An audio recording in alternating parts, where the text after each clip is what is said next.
खबरों का पंचनामा, हकीकत की पड़ताल राजन पंडित के साथ। ये सच है कि बेटियां सदा देवियां हमारे लिए रहीं और स्वाभिमान से सजी चोटी, स्वाभिमान से बंधी हुई चोटियां हमारे लिए रहीं। गाया सीता अनुसुईया को, गार्गी अहिल्या को गाया, गाई पद्मिनी राधिका और हमने कौशल्या को गाया। कन्या पूजन करके हमने सम्मान दिया महारानी को, माथे पर तिलक समान सजाया है झांसी की रानी को। इस पुण्य भूमि पर मीरा मासी लाखों शुद्ध कथाएं हैं, इस पुण्य भूमि पर मीरा मासी लाखों शुद्ध कथाएं हैं, पर सावधान इस धरती पर जीवित कुछ सूप न खाएं। वर्तमान समय में भारत भूमि पर बहुत बड़ा संग्राम छिड़ा हुआ है।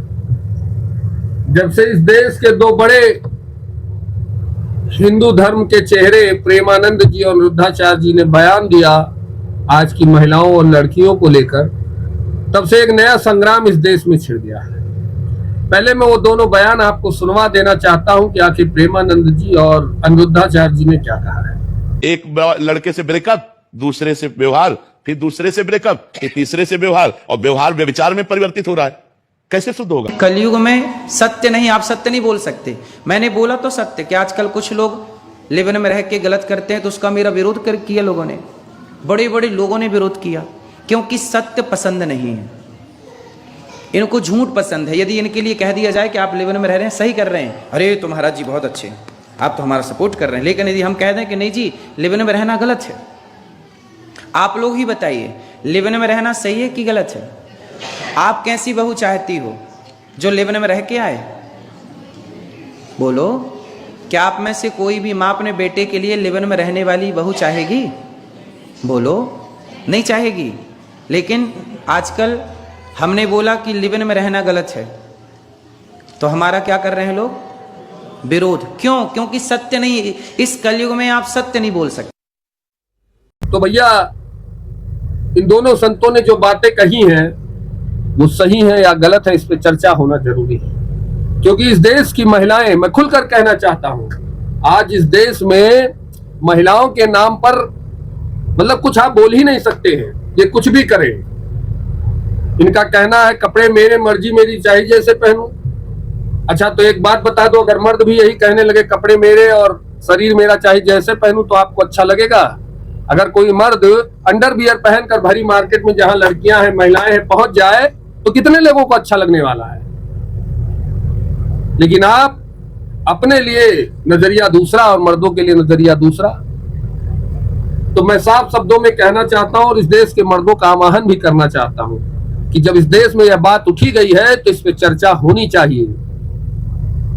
नारी सशक्तिकरण के नाम पर कुछ भी नहीं चलेगा।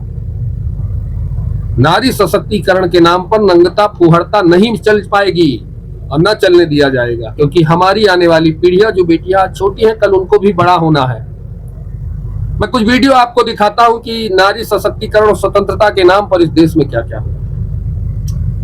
यह वीडियो कहीं से वायरल हुआ है, गली में देखिए, मुश्किल से 16-17 साल की लड़की है और एक लफंगा टाइप का लड़का है, वो उसकी मांग में सिंदूर डाल रहा है। वहां दो लड़कियां खड़ी होकर उसका समर्थन कर रही हैं और ये वीडियो चुपके से। आप बताइए, क्या स्वतंत्रता के नाम पर स्त्रियों का ऐसा करना उचित है? हाल ही में जब भारत सरकार ने 25 OTT प्लेटफॉर्म जो इस देश में नग्नता फुहड़ता और अश्लीलता फैला रहे थे उनको बैन कर दिया, तो इस देश की तमाम महिलाएं चैनल पर बैठकर उसका विरोध कर रही थी। मतलब चाहते क्या हो आप लोग कि आप कुछ भी करोगे कोई बोल नहीं सकता है, क्योंकि नारी की स्वतंत्रता की बात है। ऐसी स्वतंत्रता इस देश को नहीं चाहिए। रील पर उठाकर देख लीजिए, लाइक और व्यूज पाने के लिए लोग ब्रा में डांस कर रही हैं, गंदे गंदे शब्दों का प्रयोग कर रही हैं। लेकिन कोई कुछ बोल दे तो तुमने महिलाओं के ऊपर ऐसा बयान कैसे दे दिया प्रेमानंद जी, अनिरुद्धाचार्य जी? उनका बयान बिल्कुल जायज है और सही है। उन्होंने साफ शब्दों में कहा है कि यह कुछ लोगों पर लागू होता है, लेकिन इस देश की कुछ महिलाएं ऐसे बिलबिला उठी हैं जैसे लगता है यह बयान उन्हीं के लिए था। सच हमेशा कड़वा ही होता है। आपकी बिलबिलाहट बता रही है कि कहीं ना कहीं ये मामला आपसे जुड़ा हुआ है, लेकिन इस देश का पुरुष समाज, इस देश के माँ बाप क्या चाहते हैं उस पर भी तो चर्चा होनी चाहिए। कौन सा माँ बाप चाहता है कि उसकी बेटी अर्धनग्न कपड़े पहने बाजार में घूमे? कौन सा माँ बाप चाहता है कि पढ़ाई के नाम पर बाहर रह रही लड़कियां रात बिरात डांस बार में जाएं, बियर पिए, सिगरेट पिए? आजादी के नाम पर, स्वतंत्रता के नाम पर, नारी सशक्तिकरण के नाम पर ये फुहड़ता, ये नग्नता करें? शायद कोई माँ बाप नहीं चाहता है, लेकिन सब मजबूर है। इस देश को नारी सशक्तिकरण की आवश्यकता है। नारी सशक्तिकरण का विरोध कोई नहीं कर रहा है, लेकिन दम है अगर ना, तो नारी सशक्तिकरण के नाम पर एक कहानी सुन लीजिए। वो कहानी है साध्वी प्रज्ञा की। 28 साल की उम्र में एक लड़की जो भगवा धारण करती थी, उसने 27 दिनों तक इस देश की पुलिस का टार्चर सहा है। खौलते पानी में जलाई गई है, 10-10 लोगों ने मिलकर बेल्ट से मारा है, फिर भी उसने वो नहीं स्वीकारा है जो हमेशा हमेशा के लिए भारत के माथे पर, हिंदू के माथे पर कलंक बन जाए कि हिंदू आतंकवादी होता है, भगवा आतंकवादी होता है। हमें सशक्तिकरण ऐसा चाहिए जो साध्वी प्रज्ञा ने प्रस्तुत किया है। और मैं उन महिलाओं को भी कह देना चाहता हूं, आने वाली पीढ़ी की बेटियों को भी कह देना चाहता हूं, इतिहास हमेशा साध्वी प्रज्ञा जैसे लोगों को ही याद रखता है। ये बॉलीवुड की वैश्याओं जैसे लोगों को इतिहास कभी याद नहीं रखता है। चंद पैसे जरूर कमाए जा सकते हैं, लेकिन नाम नहीं कमाया जा सकता। इतिहास भुला देता है ऐसे लोगों को जो वैश्यागिरी बॉलीवुड में आज कर रही है लड़कियां। और उनकी देखी देखा तमाम समाज में ऐसे कांड घट रहे हैं जो नहीं होने चाहिए।